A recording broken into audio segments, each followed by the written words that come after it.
Stephen Ruiz from The Ringer. He's a Panther fan. He has thoughts on what's going on with this team heading into a crucial offseason. What are they? We'll talk about them right now here on Locked On Panthers. You are Locked On Panthers, your daily Carolina Panthers podcast. Part of the Locked On Podcast Network. Your team every day.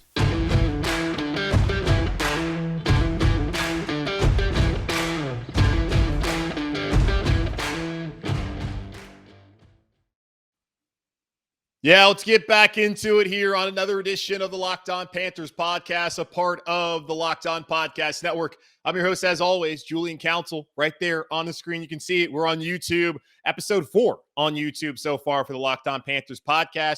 Make sure to go over to youtube.com and subscribe to the show. Click on the blue Locked On Panthers, not the red one. That's the Florida Panthers. You're listening to the Carolina Panthers podcast. You already know that, so make sure to go do that. Make sure to also rate, review, and subscribe to the show on Apple Podcasts, and also check us out on Spotify and all the other places where you listen to this show and all of your favorite shows across the Locked On Podcast Network. And be sure to follow me, Julian Council, right there on Twitter, at Julian Council, because every single Friday, which is tomorrow, by the way, I answer your weekly Friday mailbag questions. So go ahead and get those questions into me right now so I can answer them on tomorrow's show. On today's show, going to talk to Stephen Ruiz at the Stephen Ruiz. He's an NFL writer for TheRinger.com. He is also a Carolina Panthers fan from Maryland, from Silver Springs, I believe. How he became a Panther fan, not really sure.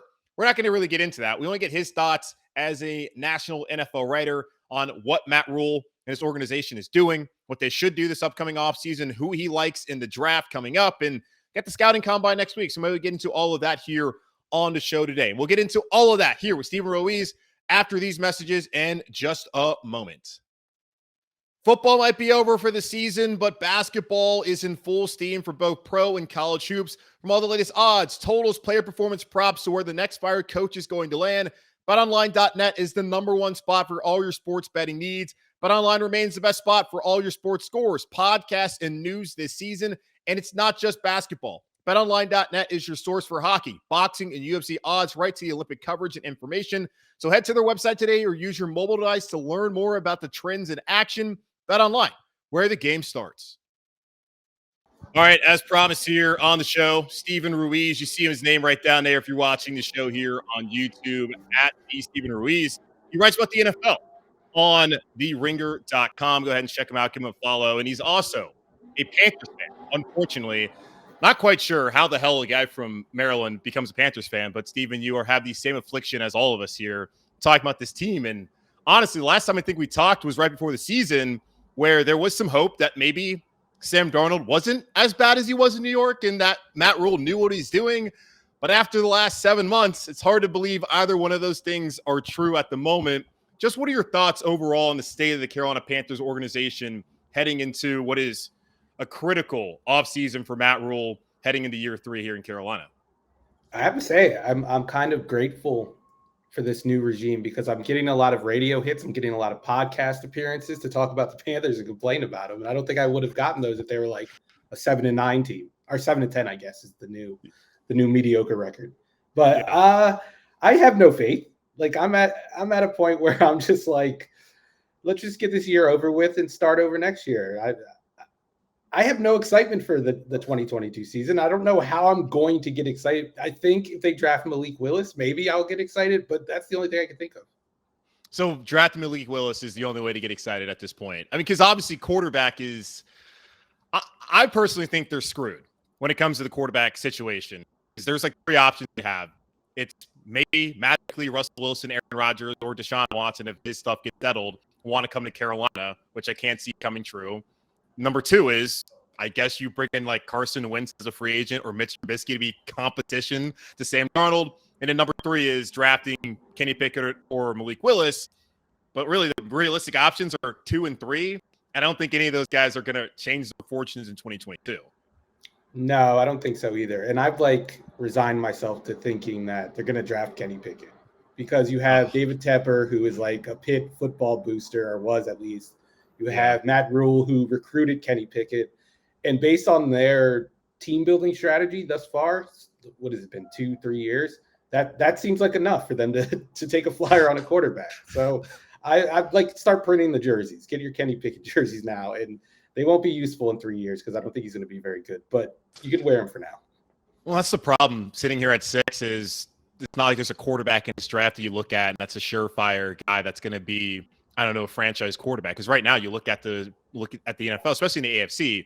If you don't have one of those young top quarterbacks, you don't have a chance. Now the Panthers, fortunately enough, are in the NFC where there is kind of some changes with Ruiz now being out of the division, Tom Brady retiring, and apparently the talking about Blaine Gabbert could be the guy. I don't really buy that from Bruce Arians, but hey, please let that happen. Matt Rhule won't be around much longer. When you say Malik Willis, like, do you think he is obviously the best option of the quarterbacks that are available in the draft? I think like you brought up the young AFC guys, like the Justin Herberts, the Josh Allens, the Pat Mahomes. He has the best chance of becoming one of those guys. Now, I don't think he's going to be ready to start in 2022. I don't think he's more polished than, say, Desmond Ridder or even Kenny Pickett. But in terms of high-end talent and high-end traits, he's the only quarterback in the draft that has them. He's the only one that has an arm that's special. He's the only one that has a trait, a physical trait that I think is special, and that's his running ability. I think it's not Lamar Jackson running ability, but it's like value brand Lamar Jackson. And I think you can build an offense around that. We just saw the Eagles make the playoffs with Jalen Hurts. And I think he's a better thrower of the football than Jalen Hurts. And I think he's a better runner, a more explosive runner, at least. In 2 years, I think he'll be good enough to make the playoffs if you have a good team around him. Well, here's the problem. I mean, it doesn't really matter who plays quarterback for this team unless they have an offensive line. And that is obviously probably should be maybe the number one area of concern that they need to go out there and fix this offseason.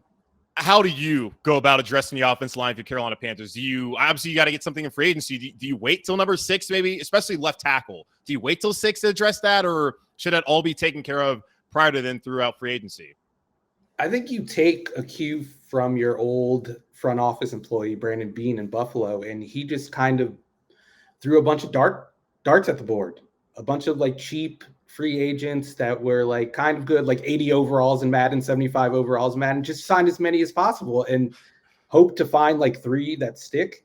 I think that's way better than letting Matt Rhule do what he's been doing, because this is like, at times last year, I think it was one of the worst offensive lines I've ever seen in watching football, not just watching Panthers football, just football in general. That Miami game, I mean, brutal. I don't even think you can consider it pass protection. That's an insult to the word protection. It was that gif of like the security guard, the old security guard. He's like patting people down and like barely touching them. That's what it was. Yeah. Yeah. It was tough. And I've tried to at least look at it from this perspective of, hey, they had 13 different starting combinations. You're not going to have success. Even if they're healthy, they probably weren't going to be the best unit in the NFL anyways. And it's something that they've ignored for a long time. So I'm hoping that Scott Fitterer is able to figure things out. And I say Scott Fitterer, because looking at it, I have no faith in Rhule. I'm with you when it comes to team building and Matt Rhule. But at this point, Scott Fitterer has to have the control. Do you take anything from next week at the Combine in Indy that Matt Rhule is not going to be at the podium, but it will be Scott Fitterer instead at the podium speaking to the media? Does that maybe signal a shift in who has the final say there in Carolina? Or do you think it's just kind of, Fitterer, he's a GM, whatever, let him talk, while Matt Rhule just bumbles around and does whatever he does? Yeah, I mean, I think that makes sense. Like, I think it might be a shift in power. And the fact that Matt Rhule got another year, maybe that was one of the things that it was contingent on. Like, okay, you're not going to have a bigger say on the team building aspect of it. I mean, like I keep saying, I don't care, but I'm at the point where I just don't care. Like, none of this matters. Like, the team is going to be bad. And I don't think this regime is good enough to fix it. And the most depressing thing from my perspective is I think it's an owner thing. And it's so hard to overcome a bad owner. I'm from the DC area. I grew up in a family of Washington football fans, and I've seen what a bad owner does to a football team. And it's been a 25-year war with Daniel Snyder. And I'm worried as Panthers fans that we're headed down the same thing. And it's like a different type of incompetence. Like, I think Tepper has an idea of how to be successful in business, and the NFL is not a normal business. It just isn't. You can't apply the lessons you've learned becoming a billionaire or whatever to building an NFL roster just doesn't work. There's nothing like this in the business world. And I'm really concerned about the team going forward, no matter who the head coach is, to be honest. Yeah, and that's a good point you bring up there, because I also have my doubts about David Tepper. I honestly told the fans, like, look, Matt Rhule, say whatever you want to say about him. The problem here in Carolina is largely the owner. I go back to last week and Peter Schrager, the conversation he apparently had at the Super Bowl with David Tepper, and Tepper saying, oh, man, it'd be awesome to be in this game. Well, yeah, every single owner who's not there is saying the exact same thing, and how they're likely to be aggressive again in the quarterback market. Their aggressiveness and him not wanting to sit and be patient is what landed them Sam Darnold. So I don't understand how being aggressive is going to help fix the situation here, especially when last year Matthew Stafford said, you know what? I'm good. I've done enough losing to Detroit. I don't need to go to Carolina. And things worked out for him. Like, you can't force some of these top quarterbacks to want to come to Carolina until Tepper either lets people like Bitter or do their job. It's hard to believe that anything's going to really change here in Carolina. So I'm glad you brought that up. Like, I'm not alone in thinking that potentially it might not be necessarily a Matt Rhule problem, but it could be just like David Tepper just take a step back. Like every misstep, I'm glad you brought up the word patience, because I think that's the issue here, right? It's impatience. And every misstep they've made since Tepper's taken over, I think the common denominator is impatience. You said Sam Darnold. I would say the Teddy Bridgewater signing was another thing of another example of impatience. That team should have blown things up. They had no use for a veteran quarterback, like a solid veteran quarterback, a steady quarterback, which is what you hope for when you get a Teddy Bridgewater. I don't know if he necessarily provided that, but it just was like asking to go 7-9 in a season where going 2-14 made the most sense. And I think it's just that Tepper can't bottom out. And I think that's been the issue. He just refuses to bottom out, where it's been proven like that's one of the ways you build a good foundation is by bottoming out. And they just won't do it. Yeah, because when Rhule came, the options were keep Cam, $19 million guaranteed on his salary. If he's any good, he's bounced back, then maybe re-sign him. If he's not, move on, draft a quarterback, which they were in perfect position to do last year. Or if you keep Teddy, if you're going to sign Teddy, then keep him around, draft a quarterback, which they were in position to do last year, and then let that guy be the future starting this season or maybe midway of last season. Instead, they did none of that.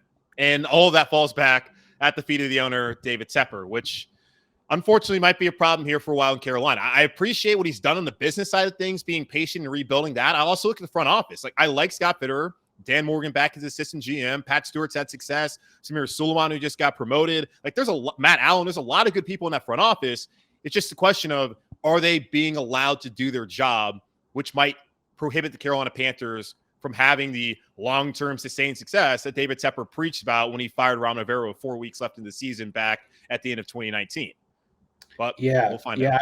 I think that's the way to look at it. Like, I have held back on criticism of Fitterer and his front office because of that. I think early on I was more critical of Rhule, and I thought that he was the problem. But yeah, I'm on your side now. I think it's Tepper. I don't know. We're going to have to see a shift in philosophy if this team is going to get turned around. And like you said, the comments to Schrager and them being aggressive in the quarterback market, like, that's just more of the same. And it might even get worse. Like, based on those comments, it might even get worse. They're going to trade for Kirk Cousins. Let's be honest. Good Lord. No, don't say that. Let's actually get into that here. Let's take a quick pause, come back, and we'll talk about Kirk Cousins and some of the other free agents that the Panthers hopefully can re-sign here that can give you and some other fans some sort of hope heading into 2022. All right, back here with Steven Ruiz. You see the name down there if you're watching on YouTube. Follow him on Twitter at @TheStevenRuiz. He is a Carolina Panthers fan, just like you, who is not very excited about the upcoming season. I totally understand. The NFL does selling hope better than any sports league, I feel like, in the world. So I know a lot of folks like you and Panther fans are not happy about the state of affairs. And come August, hopefully, y'all will be back on that narcotic that's known as the NFL, excited for the season. And hopefully the Carolina Panthers can provide some semblance of a hope here throughout the next coming weeks with who they're able to either sign, re-sign, or potentially trade for. You brought up Kirk Cousins. The report, I'm going to put that in quotes, from the Minneapolis sports radio host the other day on Monday, saying that the Panthers have called Ian Rappaport, who, as I told my listeners, is someone to actually listen to, who actually has insight and news. said on Pat McAfee's show on Tuesday, he didn't think that was really anything there. But you kind of are concerned that that actually might be a real thing that the Panthers are looking into doing. And I don't know why they would do that, because David Tepper said, if you don't have that quarterback who can win you a Super Bowl, you got to be in constant pursuit of that. Well, we've already seen during his time in Minnesota that Kirk Cousins is not that guy. Yeah. My concern is that that report came out. Like, I think the Twitter handle was like straight cash, homie. So I'm not putting any validity into that, but I think Tepper's going to see that report and be like, you know what, that's a pretty good idea. Actually, maybe we should kick the tires on a Kirk trade. But it just, a part of me wants it to happen so I could fully give up on that narcotic you referred to earlier, like, because that would be the end of me as a Panthers fan. I would have to choose a new team. I don't know what team it would be, but I would have to choose a new one. Maybe I'll start watching the USFL or whatever. Isn't there a Panthers in there? I'll Michigan Panthers. Number one overall pick, Shea Patterson. You got Jeff Fisher. I'm honestly into it. All right, I'm already out. Shea Patterson and Jeff Fisher, I'm already out. Yeah, this might end up being Locked On Michigan Panthers here in a few weeks, depending on how things play out. Looking at, I think, the three key free agents for the Panthers, at least the guys that were on the roster last year heading to free agency: Dante Jackson, Stephon Gilmore, Hassan Reddick. Looking at those three, who do you think is most likely to come back? Do you think any of them re-sign? How do you feel that's going to play out just from your perspective? I feel like Rhule might want to bring back Reddick. I don't think either of the other two are coming back. I don't think Gilmore is going to come back. He didn't choose to be here in the first place, so I don't know if he's – I mean, obviously he went to South Carolina. He's a local guy. But I think at this point in his career, he's probably chasing a ring or some success. He wants to play in the playoffs. I don't think that's going to happen in Carolina. I think he realizes that. But I could see them re-signing Reddick. That's the one that I think would happen, just because it's a move that doesn't make sense. And those are the type of moves that make sense in Carolina, apparently. Wait, why Reddick? Why don't you think that makes sense? I didn't think the first contract made sense, like signing him to a 1-year deal, like, because you were going to get to this point. Like, let's say he played as well as he did in his final year in Arizona. They were going to have to overpay him in the offseason this year. So I don't know. I think Rhule sees something in him, and I think Rhule thinks he could be like a very good player if put in the right situation. And this is just me having no faith in Rhule. That's why I think he's going to sign him. There we go. Well, I mean, Dante, I would have thought of the three, because I agree with you. Stephon Gilmore, he's over the age of 30. He's won a Super Bowl before in New England. Yes, he has his house down here in Waxhaw, a local guy from Rock Hill. Would be awesome to have a local kid here, but I mean, not a kid, but either way, but he wants to win. So I don't really see that being a possibility that he wants to stay here in Carolina. Reddick, 23.5 sacks over the last 2 seasons. I think the man wants the bag more than anything. Can the Panthers really afford him? I'm sure there's going to be teams out there that are going to be interested, especially in an edge rusher who's able to put up the numbers put the last couple of seasons. If anything, Dante, homegrown guy who, when they drafted J.C. Horn, they said explicitly, we brought J.C. here so we could have someone start opposite of Dante. He would be the one I would think would be returning. Yeah, I think because he's a corner, I mean, that's obviously the case with Gilmore, but I think because he's a corner, it's going to be harder. And I mean, he is a corner with physical ability, and those guys tend to get paid. Mm-hmm. And I don't know if that's a luxury the Panthers should necessarily, be spending on. I'm team blow it up and start over. So that's why I'm like Dante Jackson. Like, I liked him when he was here, and I was excited about him, especially in his rookie year or after his rookie year. Yeah. But he's not the type of player that you build a defense around. I think if anything, we've established that during his rookie contract. Yeah, no, he's definitely not a number one. And Horn, even through 2.5 games, when they had him on a number one receiver, I think it's kind of shown that he might be that guy moving forward. Hopefully, fingers crossed. We don't know what he's going to be over the next 3 or 4 seasons, depending on how things play out here. Let me ask you this, because a lot of fans seem to be out on this player, Christian McCaffrey. You in or out on him after the last 2 years of the injuries?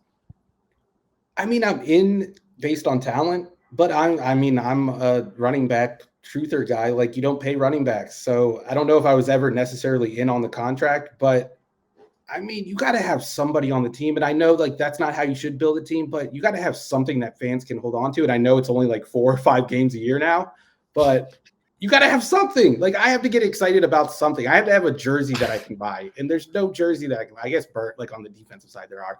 But yeah, I don't think you trade him unless you get an actual good package. I don't think teams are going to trade for him, though. Like, I don't think they're going to give you like a day 2 pick even. I think they'll give you a day 3 pick, and really what you're getting out of it is being able to dump his salary. And I don't know if it's worth it. Like, who cares? What are they using the salary cap on anyway?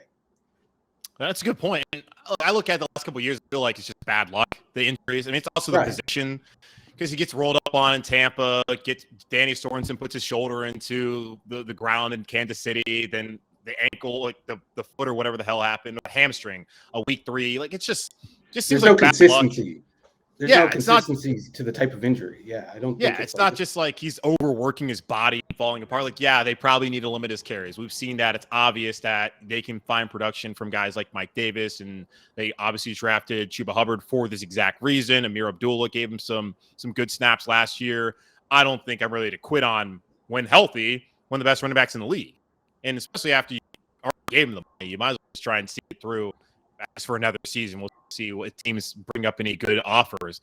Lastly, here for you, looking at it, offensive line obviously is something that needs to be fixed. Left tackle, free agent left tackle, because they got to get a free agent. I'm not willing to. Evan Neal's not going to be there. He's not going to be there at 6.